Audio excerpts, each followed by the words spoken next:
Welcome to Behind the Facts, a podcast that focuses on shining a light on the individuals that work behind the scenes, curbing the spread of false and misleading information, and fostering a culture of accuracy.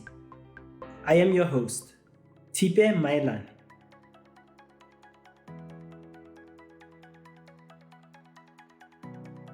We kicked off the year celebrating International Fact-Checking Day, learning more about fact-checking as a practice, introduced you to fact-checking organizations, fighting the spread of false and misleading information across the continent. Of particular interest was the impact of the work undertaken by these organizations. Let's listen in on some highlights from those discussions. As we know, fact-checking organizations have been conceived out of circumstances and events that have potentially harmful consequences. Kaylee, please could you share Africa Check's founding story and share with us some of the work undertaken by the organization? So Africa Check is the continent's first independent fact-checking organization, and our main goal is to promote accuracy in public debate and in the media in Africa.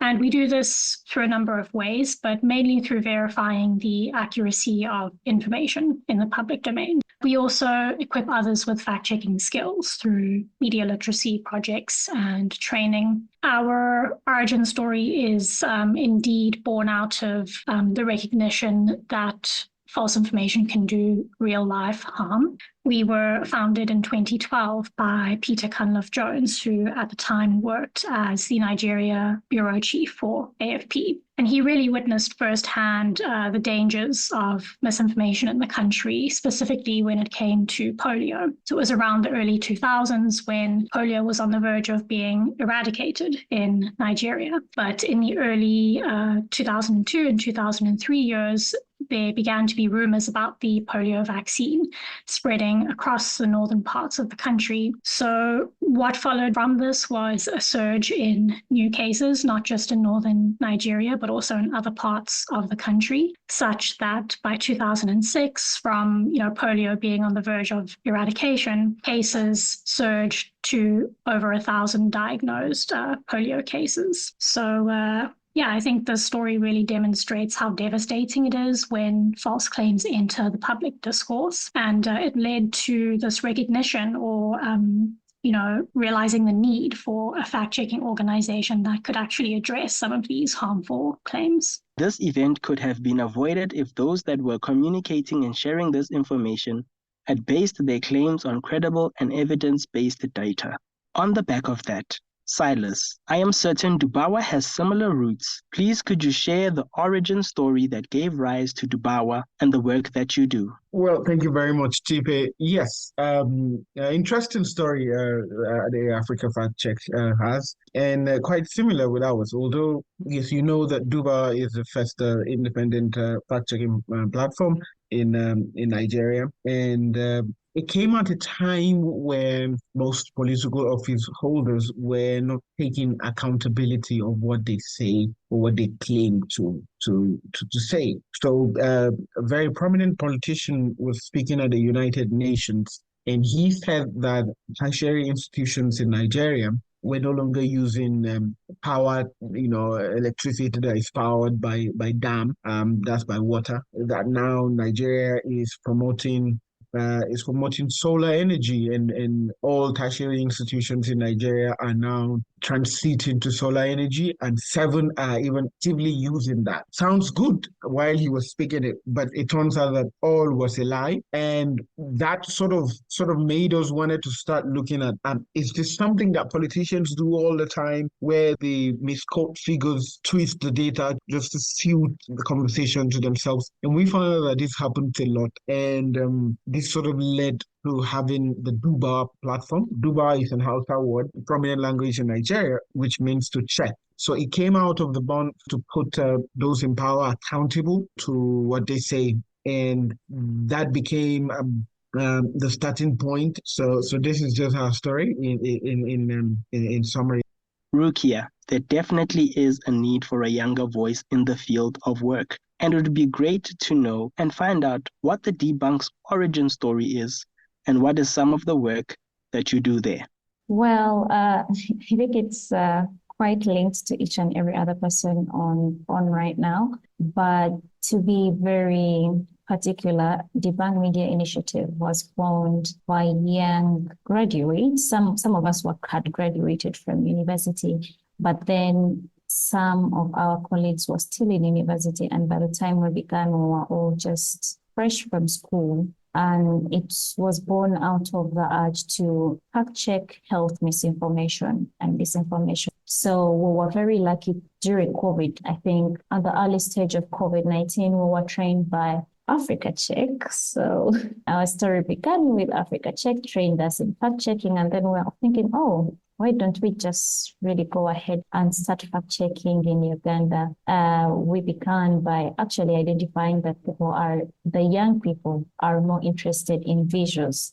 So how do we fact-check in ways that they will be interested to actually learn about the COVID-19 fact-checks and all? And majorly, the bank began by being a video fact-checking organization. And that was the only thing that we were doing, fact-checking in video format.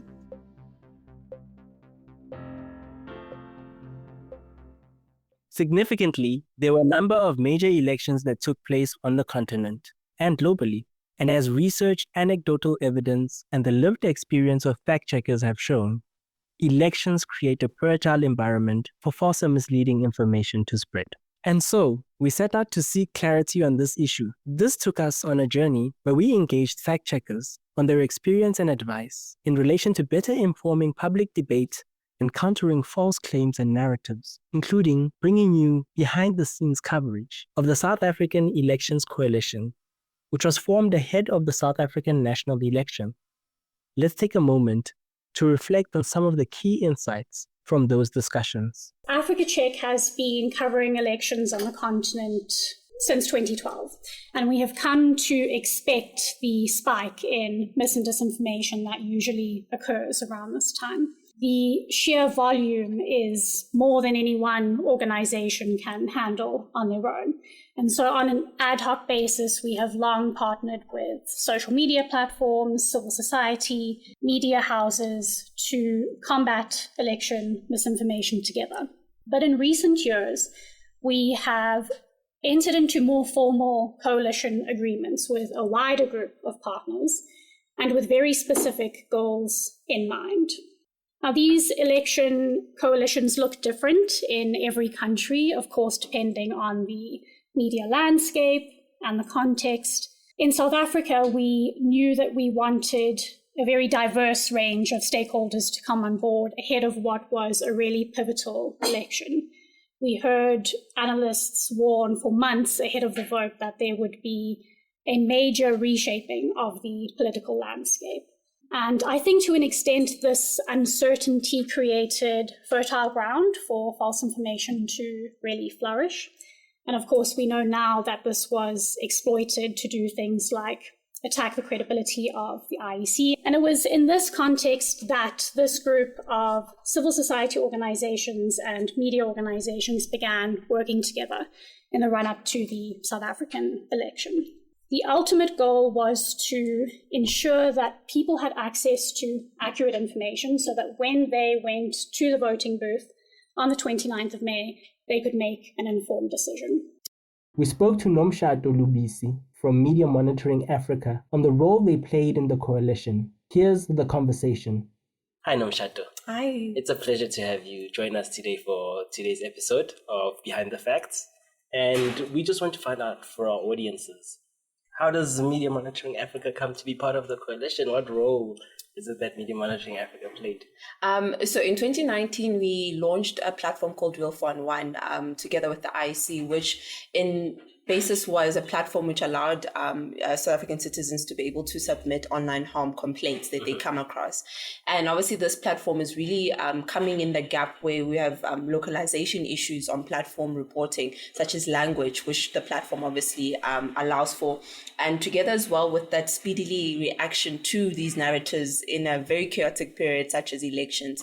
So us coming together with Africa Check, I think we've worked quite with each other over the years, but in this particular case, case. It was around how do we leverage on Wilfon 1 in terms of the complaints coming in, and obviously sharing that information with Africa Check, ensuring that there's a fast fact-checking mechanism in place. We caught up with Jean Leroux from Graphica on his thoughts on the election coalition. I think it's very important for us to think beyond the election. How do we build on what we've now put down as the groundwork? How do we move forward? What is the next steps for the coalition? Yeah, I mean, something like an election is a very good stepping stone or a springboard for something like this, because it's a crucial period in any democracy. Once every 5 years, people get together, they go and vote, but you don't want to wait for the next 5 years before you try and adapt and develop this coalition that's been formed. And election is just one form of national event that is susceptible to disinformation. Things like natural disasters, or if there's any times of conflict or strife, all of those things can also be exploited by bad actors when it comes to disinformation. So basically taking the lessons learned from this coalition, applying them consistently over the next few years on these other instances, these other inflection points, if you will, I think that'll probably be the way to go forward. You're listening to Behind the Facts. This is Behind the Facts. This is Behind the Facts. This is Behind the Facts. This is Behind the Facts. You're listening to Behind the Facts. Thanks for tuning in into Behind the Facts. Now let's take a second and ask ourselves, do I have two-step authentication on my accounts? Do I have a password manager? Is my password as simple as my name and surname, or honey, I am home at 1?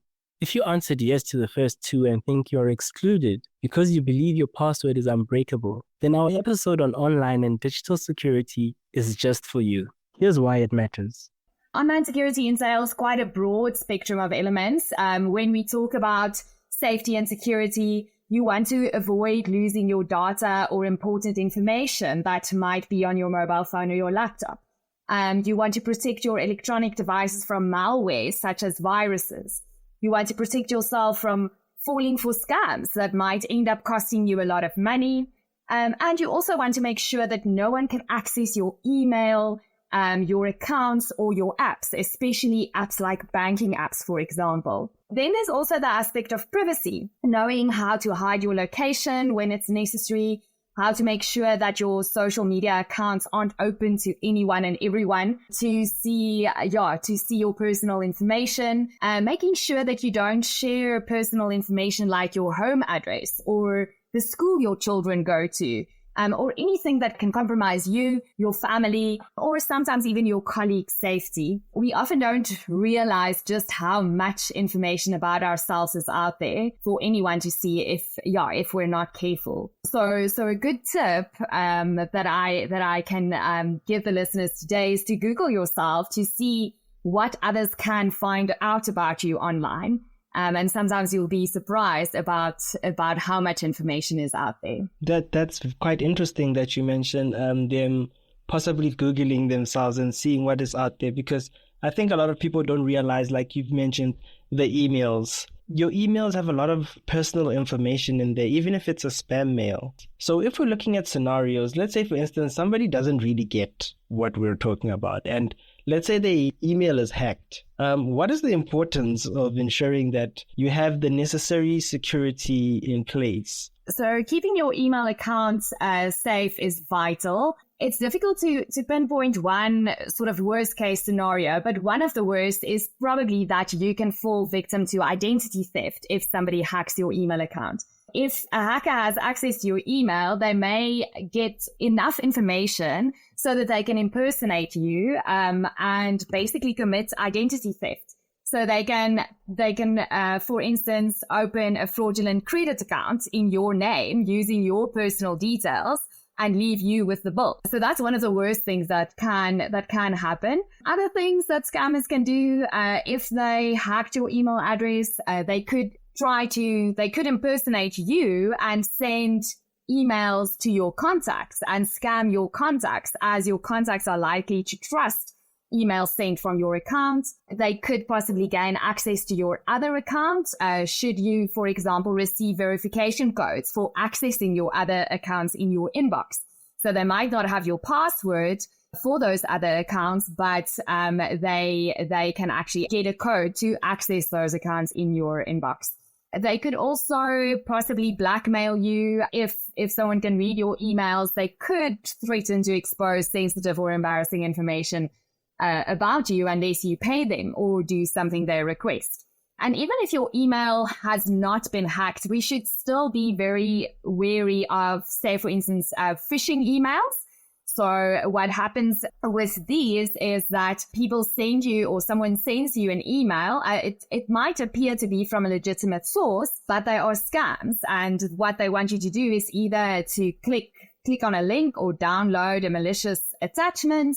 So they often want to infect your device with malware, for example. And in other instances, hackers or these phishing attacks actually attempt to get your personal data. So another useful tip is to never click on any suspicious links or open any emails that you didn't subscribe to or that you don't recognize.